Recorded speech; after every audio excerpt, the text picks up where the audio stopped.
नमस्कार साथियों। अगला टेस्ट आपका 1 मई को जो है वो राजस्थान की हिस्ट्री के कुछ पॉइंटों से लेके होगा और उसमें राजस्थान की प्राचीन सभ्यताओं के बारे में पूछा जाएगा। उसी के छोटे छोटे कैप्सूल में प्रतिदिन 1-2 कैप्सूल विशेष जो टॉपिक जिन पे ज़्यादा फोकस रहता है उनका मैं डालूंगा। तो इन छोटे छोटे कैप्सूल्स को आप ज़रूर देखें और इत्मीनान रखिए कि जो कैप्सूल मैं आपको ये छोटे छोटे डाल रहा हूँ उनसे बाहर प्रश्न नहीं जाएगा। यदि किसी पॉइंट विशेष का मैंने कैप्सूल डाला है तो उस पॉइंट को यथासंभव पूरा कवर करने का प्रयास मैंने किया है।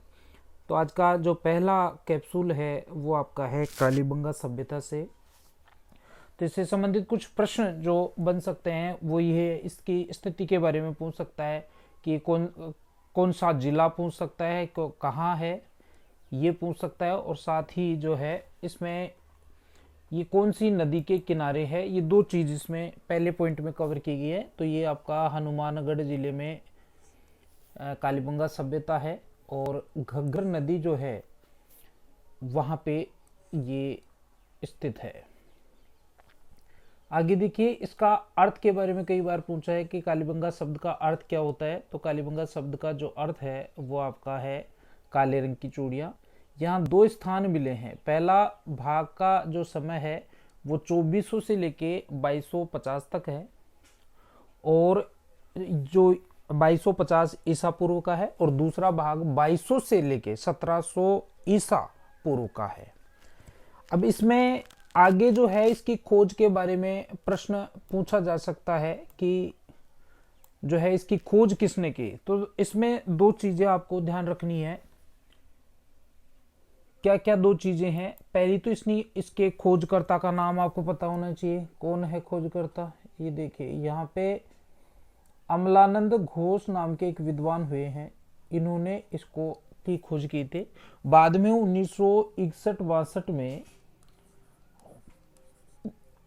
बीबी लाल और बीके थापर जो हैं इन्होंने इसकी उत्खनन करवाया, विस्तार से उत्खनन करवाया, जिसे काफी कुछ स्तर इसमें आगे मिले। यहाँ कुछ चीजें जो उन्होंने बताई हैं हमको कि क्या क्या मिला वो देखिए। यहाँ पे ये पहली बात तो ये है कि स्वतंत्र भारत का पहला स्थान है जिसकी खुदाई स्वतंत्रता के बाद में की गई। पहली बार स्वतंत्रता के बाद पहली बार इसी पुरातात्विक स्थल की खोज करवाई थी, खुदाई करवाई थी। यहाँ पे देखो कुछ चीजें मिली हैं, जुते हुए खेत के निशान मिले हैं। यहाँ पे 7 अग्नि वेदिकाएं मिले हैं, अग्निकुंड मिले हैं यहाँ पे, जिससे बलि प्रथा के बारे में विस्तार से इसमें साक्ष्य मिलते हैं। यहाँ पे चावल की खेती होती है क्योंकि जले हुए चावल के अवशेष यहाँ मिले हैं। यहाँ पे कुछ सूती वस्त्र के अवशेष मिले हैं, और सूती वस्त्र यदि मिल रहा है तो निश्चित रूप से यहाँ पे कपास जो है यहाँ पे उत्पादित होता होगा। तो कपास उत्पादन भी यहाँ पे होता था। अब एक ये है कि कौन से युग की है, तो ये कांस्य युगीन सभ्यता है। और यहाँ पे क्योंकि यहाँ पे जो कांस्य की वस्तुएं ज्यादा मिली हैं इसलिए इसको कांस्य युगीन सभ्यता में माना जा सकता है। यहाँ पे कई बार प्रश्न पूछता है कि निम्न में से कौन कालीबंगा में नहीं मिला। तो लोहे की वस्तुएं ऑप्शन दे देगा, या जानवरों के 4 जानवरों के नाम देके पूछ लेगा कि कौन सा जानवर यहाँ नहीं था। गाय, बैल, है ना, घोड़ा। तो यहाँ पे जो घोड़ा जो है वो यहाँ पे नहीं मिला था, और घोड़े के अवशेष नहीं मिले हैं, और लोहा बहुत बाद में खोजा गया था, इसलिए ये 2 चीजें यहाँ पे नहीं मिली थे। ये इंपॉर्टेंट पॉइंट है। आगे देखिए, गांवों से नगरों में विकसित होने के साक्ष्य मिलते हैं। अर्थात यहाँ पे एक विशेषता मिली है कि जो घर हैं यहाँ के, वो घर तो आपके कच्ची ईंटों के हैं, लेकिन इस घर में जो बाथरूम है, इसमें जो नलियां हैं, वो सारी पक्की ईंटों के मिले हैं। तो गांवों से नगरों की तरफ वो अग्रसर हो रहे थे। एक तो इस बात का ये प्रमाण मिलता है। दूसरी बात ये है कि नालियों और बाथरूम में यदि वो लोग पक्की ईंटों का प्रयोग कर रहे हैं तो निश्चित रूप से वो हाइजीनिकल, सुरक्षा या सफाई के प्रति बहुत ही सावधान रहे होंगे। अगली स्लाइड पे पहुंचते हैं। नगर के भवन कच्ची ईंटों के थे। यहाँ पे नगर के भवन कच्ची ईंटों के थे और यहाँ पे एक हवन कुंड 7 मिले हैं। यहाँ पे यज्ञ की वेदियां, जो इस सभ्यता में यज्ञ परंपरा में बलि प्रथा का प्रतीक है। अर्थात यहाँ पे जो 7 यज्ञ कुंड मिले हैं उससे ये पता चलता है कि ये लोग बलि प्रथा में विश्वास करते थे। अगला प्रश्न है, ये देश का तीसरा बड़ा पुरातात्विक स्थल है। ये तीसरा बड़ा पुरातात्विक स्थल है ये। और यहाँ पे अगला पॉइंट जो है वो सर्वप्रथम भूकंप के साक्ष्य, दुनिया में यदि सबसे पहले भूकंप के साक्ष्य मिले हैं तो यही मिले हैं।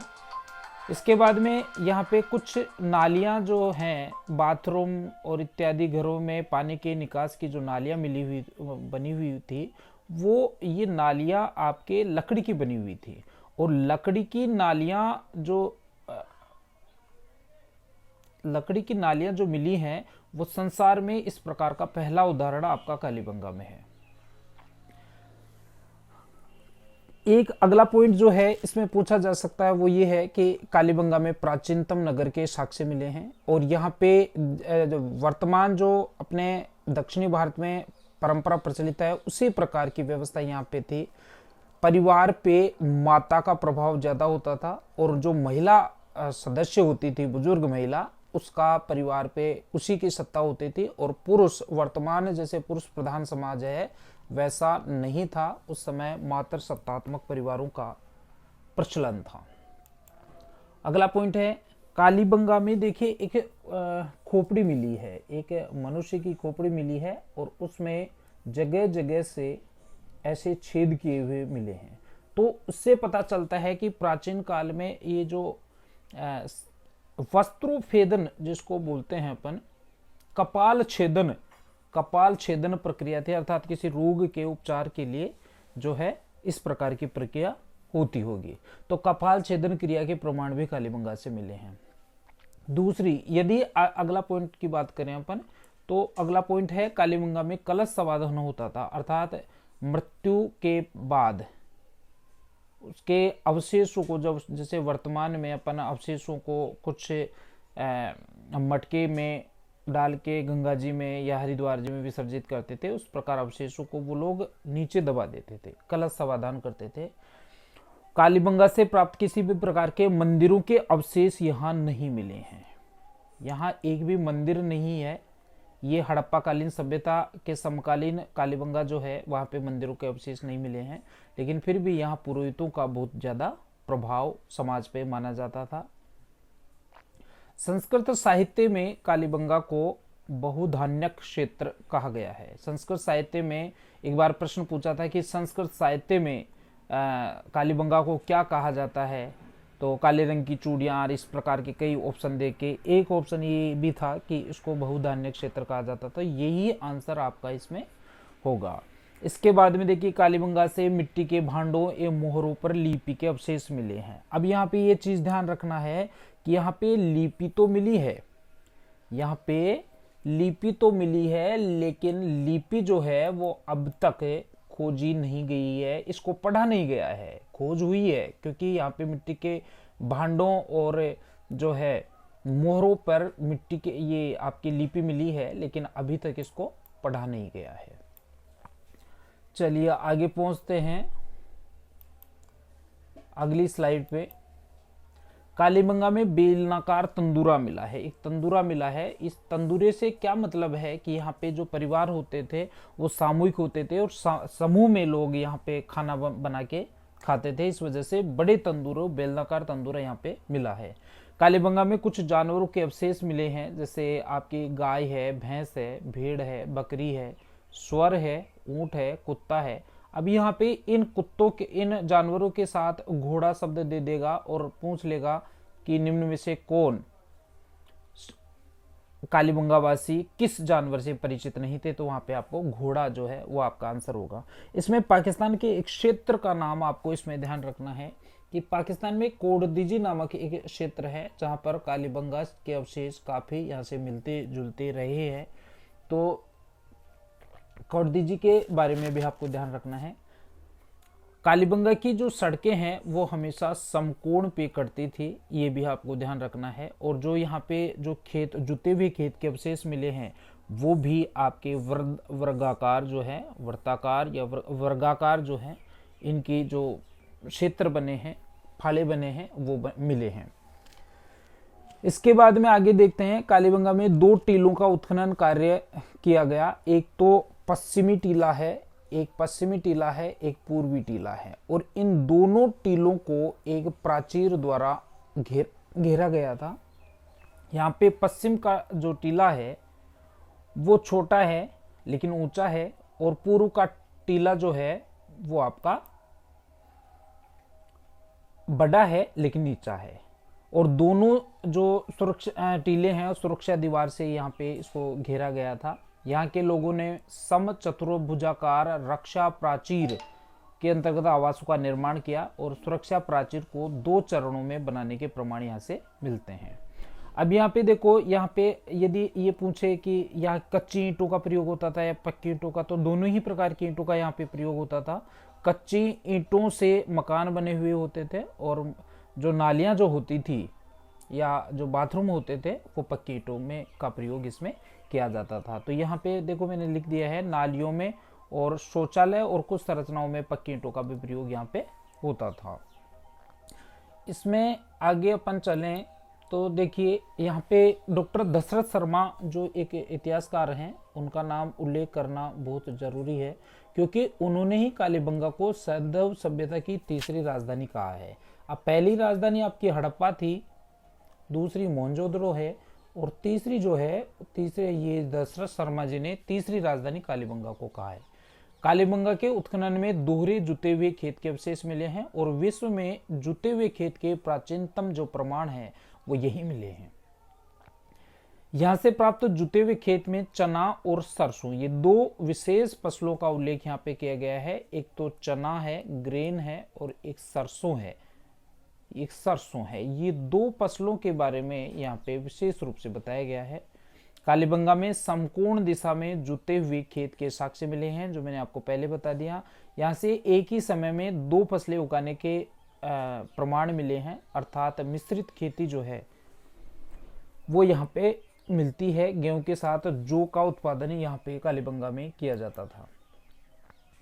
कालीबंगा एक नगर प्रधान सभ्यता थी, और यहाँ पर नगर निर्माण नक्शे के आधार पर होता था। अर्थात यदि नक्शा यहाँ पे मिल रहा है तो इसका मतलब यहाँ पे कुछ न कुछ आर्किटेक्चर नाम के कुछ विद्वान लोग रहे होंगे, वो नक्शा बनाने का काम किया करते होंगे। कालीबंगा में मकानों के गंदे पानी को निकालने के लिए लकड़ी की नालियां जो है यहाँ पे मिली हैं, इसका मैंने बता दिया। और संसार में इस प्रकार का पहला उदाहरण मिला है। शवों को दफनाते थे, अभी कलश समाधान की बात अपन ने की थी। कालीबंगा सैंधव सभ्यता का एकमात्र स्थल है जहां से मातृ देवी की मूर्ति नहीं मिली। ये ध्यान रखना है कि यहाँ पे किसी भी प्रकार की कोई मातृ देवी की मूर्ति प्राप्त नहीं हुई है। बाकी सभी सैंधव स्थलों से मातृ देवी की मूर्ति प्राप्त हुई है, लेकिन कालीबंगा से मातृ देवी की मूर्ति नहीं मिली है। कालीबंगा में मेसोपोटामिया की मिट्टी की बनी हुई मोहरें मिली हैं। अब मेसोपोटामिया की मिट्टी तो लाए नहीं होंगे, तो मेसोपोटामिया से इसका व्यापार होता होगा, और उसी की वजह से वहां की मोहरें यहाँ मिली होंगी। ये जो पॉइंट है नीचे वाला, ये बहुत इंपॉर्टेंट है। 1961 में भारत सरकार ने कालीबंगा पर 90 पैसे का एक डाक टिकट जारी किया था। बहुत इंपॉर्टेंट प्रश्न है। 1961 में कालीबंगा पर भारत सरकार ने 90 पैसे का एक डाक टिकट जारी किया था। तो निम्न में से कौन से पुरातात्विक स्थल पर भारत सरकार ने डाक टिकट जारी किया? तो आपका कालीबंगा होगा। राज्य सरकार द्वारा कालीबंगा से प्राप्त पुरावशेषों के संरक्षण हेतु 1985 में जो है वो 1985 में एक संग्रहालय बनाया गया, और कालीबंगा सभ्यता की लिपि सैंधवकालीन लिपि है, जिसको वस्त्रोफेदन कहते हैं। मतलब इसका क्या अर्थ होता है कि जिस प्रकार अपन यहाँ पे लेफ्ट से राइट लिखते हैं, ये ऐसे, फिर यहाँ से शुरू करते हैं, लेकिन ये लोग क्या करते थे, यहाँ से शुरू करना और फिर वापस ऐसे। ये जो लिपि है उसको वस्त्रोफेदन कहते हैं, और ये वस्त्रोफेदन की जो लिपि है वो कालीबंगा में यहाँ पे मिली है। जो दाएं से बाएं लिखी जाती थी, इस प्रकार लिपि को अभी तक नहीं पढ़ा जा सकता। राजस्थान में कालीबंगा नामक स्थान पर विशाल सांडों के एक जुड़वा पैरों की मिट्टी की मूर्ति भी यहाँ मिली है। तो इस प्रकार जो कालीबंगा से संबंधित जितने भी पॉइंट्स हैं वो मैंने इस पे कवर कर दिया है।